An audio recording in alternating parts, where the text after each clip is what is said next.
Hi hello ನಮಸ್ಕಾರ, welcome back to my YouTube channel Divya Manu vlogs. ಎಲ್ಲರೂ ಹೆಂಗದ್ರಿ? ಎಲ್ಲರೂ ಚೆನ್ನಾಗಿದ್ರೆ ಅಂತ ಅಂದ್ಕೊಂಡು ಇವತ್ತಿನ ಈ ವಿಡಿಯೋ ಒಳಗೆ ಏನಪ್ಪ ಅಂತಂದ್ರೆ ನಮ್ಮ ಮಗಳು ಸ್ಕೂಲ್ ಒಳಗೆ ಇನ್ವೈಟ್ ಮಾಡಿದ್ರು. ಸ್ಕೂಲ್ ಅಂದರೂ ರಜೆ ಐತಿ, ಆದರೂ ಇವತ್ತು ಸ್ಕೂಲ್ ಇನ್ಫಾರ್ಮ್ ಹಾಕ್ಕೊಂಡು ಸ್ಕೂಲಿಗೆ ಬರ್ಬೇಕಂತ ಹೇಳಿದ್ರು. ಅದಕ್ಕಾಗಿ ನಾವು ರೆಡಿಯಾಗಿ ಪೇರೆಂಟ್ಸ್ಗೂ ಬರೋಕೆ ಹೇಳಿದ್ರು. ಅವಳನ್ನೂ ರೆಡಿ ಮಾಡಿ ನಾನು ರೆಡಿಯಾಗಿ ಅವಳನ್ನ ಸ್ಕೂಲಿಗೆ ಕರ್ಕೊಂಡು ಹೊಂಟೀನಿ. ಸ್ಕೂಲಿಗೆ ಬಂದ ತಕ್ಷಣ ಎಲ್ಲರೂ ಆಲ್ಮೋಸ್ಟ್ ಬಂದಿದ್ದರು. ಸ್ಕೂಲಲ್ಲಿ ಏನಪ್ಪ ವಿಶೇಷ ಅಂತಂದ್ರೆ ವಿಶ್ವ ಪರಿಸರ ದಿನಾಚರಣೆಯನ್ನು ಆಚರಣೆ ಮಾಡತ್ತಾರು. ಹಂಗೆ ಮಕ್ಕಳ ಕಡೆ ಅಂದ್ರೆ ಒಂದು ಸ್ವಲ್ಪ ಗಿಡ ಹಚ್ಚಿಸಿ ಮತ್ತು ಪೇರೆಂಟ್ಸ್ ಕಡೆ ಅಂದ್ರೆ ಗಿಡ ಹಚ್ಚಿದ್ರೆ ಆಯ್ತು ಅಂತೇಳಿ ಇನ್ವೈಟ ಮಾಡಿದ್ರು. ಗಿಡ ಎಲ್ಲ ಹಚ್ಚಿ ಮನೆಗೆ ಬಂದ್ವಿ. ಮನೆಗೆ ಬರೋ ಅಷ್ಟರಲ್ಲಿ ಸಂಜೆ ಆಗಿತ್ತು. ನನ್ನ ಮಕ್ಕಳೆಲ್ಲ ನನ್ನ ಹತ್ರ ಪೈನಾಪಲ್ ಇತ್ತು. ಪೈನಾಪಲ್ ಜ್ಯೂಸ್ ಮಾಡಿ ಮಮ್ಮಿ ಅನ್ನಕತ್ರು. ಹಂಗೆ ಅದ್ರನ್ನ ಜ್ಯೂಸ್ ಮಾಡೋದ್ರ ಜೊತೆಗೆ ನಿಮಗೂ ಶೇರ್ ಮಾಡಿದ್ರೆ ಆಯ್ತು ಅಂಥೇಳಿ ವಿಡಿಯೋನ ಮಾಡಿ ಶೇರ್ ಮಾಡತ್ತೇನೆ. ವಿಡಿಯೋನ ಯಾರೂ ಸ್ಕಿಪ್ ಮಾಡೋಕ್ಕೆ ಹೋಗಬೇಡ್ರಿ, ಕೊನೆವರೆಗೂ ನೋಡಿರಿ, ಸಪೋರ್ಟ್ ಮಾಡಿರಿ. ಇವಾಗ ಬೇಸಿಗೆ ಕಾಲದಲ್ಲಂತರೂ ಹೆಂಗಂತಂದ್ರೆ ಮನುಷ್ಯನ ಜೀವಕ್ಕೆ ಯಾವುದಾದ್ರೂ ಕೋಲ್ಡ್ ಕುಡಿಬೇಕಂತ ಭಾಳ ಆಸೆನೇ ಆಗ್ತೈತಿ. ಮತ್ತು ಹೊರಗಡೆ ಸಿಗೋ ಕೋಲ್ಡ್ ಡ್ರಿಂಕು ಅದು ಇದಕ್ಕಿಂತ ಎಲ್ಲಕ್ಕಿಂತ ಬೆಟ್ರ್ ನಾವು ಮನ್ಯಾಗ ಯಾವುದಾದ್ರೂ ಹಣ್ಣಿಂದ ಜ್ಯೂಸ್ ಮಾಡ್ಕೊಂಡು ಕುಡಿಯೋದು ಭಾಳ ಬೆಸ್ಟ್ ನಮ್ಮ ಆರೋಗ್ಯಕ್ಕೆ. ಹಾಗಾಗಿ ನಾನು ಮನ್ಯಾಗನ ಜ್ಯೂಸ್ ಮಾಡತ್ತೇನೆ. ಜಾಸ್ತಿ ನನ್ನ ಮಕ್ಕಳಿಗೆಲ್ಲ ನಾನು ಹೊರಗಡೆ ಜ್ಯೂಸ್ನ ಕೊಡೋಕೆ ಹೋಗೋದಿಲ್ಲ. ಏನೋ ಜ್ಯೂಸ್ಗಳು ಬೇಕಿದ್ರೆ ನಾನು ಮನ್ಯಾಗನ ಮಾಡ್ತೇನೆ. ಆ್ಯಪಲ್ ಆಯ್ತು, ದಾಳಿಂಬೆ ಹಣ್ಣು, ವಾಟರ್ ಮೆಲನ, ಪೈನಾಪಲ್ಲು, ಆಮೇಲೆ ಮ್ಯಾಂಗೋ, ಬನಾನಾ ಎಲ್ಲ ಶೇಕ್ ಆಯಿತು, ಜ್ಯೂಸ್ ಆಯಿತು, ನನ್ನ ಮನ್ಯಾಗ ಮಾಡನೆ ಇವ್ರಿಗೆ ಕೊಡ್ತೀನಿ. ಮತ್ತು ಇನ್ನೊಂದೇನಪ್ಪ ಅಂತಂದ್ರೆ ನನ್ನ ಕಡೆ ವಿಡಿಯೋ ಸ್ಟ್ಯಾಂಡ್ ಇಲ್ಲ, ಅದಕ್ಕಾಗಿ ನನ್ನ ಮಗಳನ್ನ ಫೋನ್ ಹಿಡ್ಕೊಂಡ್ರೆ ಮ್ಯಾಲೆ ನಿಂತು. ಸೊ ಅದಕ್ಕಾಗಿ ಸ್ವಲ್ಪ ವಿಡಿಯೋ ಆ ಕಡೆ ಈ ಕಡೆನೂ ಆಗೈತಿ. ಅವಳ ಫೋನ್ ಹಿಡ್ಕೊಂಡು ಅವಳನ್ನ ವಿಡಿಯೋ ಮಾಡಾಕ್ತಾಳೆ ಇವತ್ತು.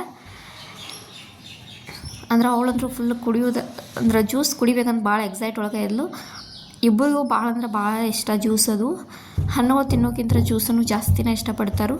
ಮತ್ತು ಅವ್ರಿಗೆ ಊಟಕ್ಕೆ ಇಲ್ಲಾಂದ್ರೂ ನಡೀತದ್ರೆ ಹಣ್ಣು ಜ್ಯೂಸ ಈ ಥರ ಬೇಕಾ ಫ್ರೂಟ್ಸ್ ಅಂತೂ ಭಾಳ ಇಷ್ಟಪಡ್ತಾರೆ ಅವ್ರು. ಸೊ ಎಲ್ಲ ಮಕ್ಕಳಿಗೂ ಫ್ರೂಟ್ ಇಷ್ಟ ಆಗೇ ಆಗ್ತಾವೆ. ಯಾವ ಮಕ್ಕಳಿಗೆ ತಾನೇ ಫ್ರೂಟ್ ಇಷ್ಟ ಇಲ್ಲ ಹೇಳಿ? ಪೈನಾಪಲ್ ಜ್ಯೂಸ್ ಮಾಡ್ಬೇಕಂದ್ರೆ ಮೊದಲು ಹತ್ರ ಮೇಲೆ ಇರೋ ಸಿಪ್ಪೆ ಎಲ್ಲ ನಾವು ತಕ್ಕೋಬೇಕು. ನೀಟಾಗಿ ಸಪ್ಪೆಲ್ಲ ತಗೊಂಡ್ಬಿಟ್ಟು ಈ ಥರ ರೌಂಡ್ ಶೇಪಲ್ಲಿ ಕಟ್ ಮಾಡ್ಕೊಳ್ತಾರೆ. ಹೆಂಗೆ ಬೇಕಂಗೆ ಕಟ್ ಮಾಡಿ ಹಾಕೋಬೋದು. ಹಿಂಗೆ ಮಾಡಿ ಹಾಕ್ಕೊಂಡ್ರೆ ಸ್ವಲ್ಪ ಈಸಿ ಆಗ್ತೈತಿ. ಅಂದ್ರೆ ಅದ್ರ ಮಿಡಲ್ ಒಳಗೆ ಒಂದು ಸ್ವಲ್ಪ ದಿಪ್ ಅಂತ ಇದಿರ್ತೈತಿ, ಅದು ಹಾಕಿರೂ ಅದು ಗ್ರೈಂಡ್ ಆಗೋದಿಲ್ಲ ಮಿಕ್ಸರ್ ಒಳಗೆ. ಸೊ ಅದನ್ನ ನಾನು ಅದು ಮೊದಲ ತೆಗೆದು ಬಿಡತ್ತೇನೆ. ಅವ್ನು ತಕ್ಕೊಂಡು ಸಣ್ಣ ಚಿಕ್ಕದಾಗಿ ಪೀಸ್ಗಳಾಗಿ ಕಟ್ ಮಾಡಿ ಇಟ್ಕೊಳತ್ತೇನೆ. ಮತ್ತು ಅನಾನಸ್ ಮಿಲ್ಕ್ ಶೇಕ್ ಮಾಡೋಕೆ ಜಾಸ್ತಿ ಏನು ಐಟಮ್ಸ ಬೇಕಾಗೋದಿಲ್ಲ. ಅತಿ ಕಡಿಮೆ ಪ್ರಾಡಕ್ಟ್ನ ಯೂಸ್ ಮಾಡ್ಕೊಂಡು ಮತ್ತು ಸೇಮ್ ಹೊರಗಡೆ ಸೈಡ ಶಾಪಲ್ಲಿ ಹೆಂಗೆ ಸಿಗ್ತೈತಲ್ಲ ಅದೇ ಟೇಸ್ಟನ್ನು ಬರ್ತೈತಿ. ನೀವು ಒಂದು ಸಲ ನಿಮ್ಮ ಮನೆಯೊಳಗೆ ಟ್ರೈ ಮಾಡಿರಿ. ನಿಮ್ಮ ಮನ್ಯಾಗೂ ಚಿಕ್ಕ ಮಕ್ಕಳಂದ್ರೆ ಹಿಡ್ಕೊಂಡು ದೊಡ್ಡವ್ರವ್ರಿಗೂ ಇದೇ ಜ್ಯೂಸ್ ಇಷ್ಟ ಆಗೇ ಆಗ್ತೈತಿ. ಪೈನಾಪಲ್ ಯಾರು ಇಷ್ಟ ಇಲ್ಲ ಅವರು ಕೂಡ ಈ ಜ್ಯೂಸ್ ಮಾಡಿದ್ರೆ ಖಂಡಿತ ಇಷ್ಟಪಟ್ಟ ಜ್ಯೂಸನ್ನ ಕುಡಿತಾರು. ಇವಾಗ ಚಿಕ್ಕ ಪೀಸೆಲ್ಲ ಕಟ್ ಮಾಡಿ ಇಟ್ಕೊಂಡು ಇವಾಗ ಮಿಕ್ಸಿ ಜಾರ್ ಒಳಗೆ ಹಾಕ್ಕೊಳತ್ತೇನು. ಮಿಕ್ಸಿ ಜಾರ್ ಒಳಗೆ ಹಾಕೊಂಡ್ಮೇಲೆ ಅಂದರೆ ಇದನ್ನ ಮಿಕ್ಸರ್ ಮಾಡ್ಕೊಂಡು ಬರಬೇಕು. ಜ್ಯೂಸ್ ಇರ್ತೈತಲ್ಲ ಮಿಕ್ಸರ್ ಆ ಥರ ಆದರೂ ಅಂದರೂ ಇನ್ನೂ ಬೆಸ್ಟ್. ನಮ್ಮ ಕಡೆ ಇರಲಿಲ್ಲ, ನಾನು ಹಂಗೆ ಮಿಕ್ಸಿ ಜಾರ್ ಒಳಗೆ ಮಿಕ್ಸ್ ಮಾಡ್ಕೊಳತ್ತೇನು. ಇದಾದ್ಮೇಲೆ ಸ್ವಲ್ಪ ಸಕ್ಕರೆಯನ್ನು ಸೇರಿಸ್ಕೊಳತ್ತೇನು. ಅಂದರೆ ಸ್ವಲ್ಪ ಸ್ವೀಟ್ ಇರಲಿ ಅಂಥೇಳಿ ಸಕ್ಕರೆ ಸೇರಿಸ್ಕೋಬೇಕಾಗ್ತೈತಿ. ಸಕ್ಕರೆಯನ್ನು ಸೇರಿಸ್ಕೊಂಡು ಅದಕ್ಕೆ ನಿಮ್ಮ ಕಡೆ ಎಷ್ಟು ಪೈನಾಪಲ್ ಐತಲ್ಲ ಅದಕ್ಕೆ ಆಗುವಷ್ಟು ಸಕ್ಕರೆನ ನೀವು ಸೇರಿಸ್ಕೊಳ್ಳಿ.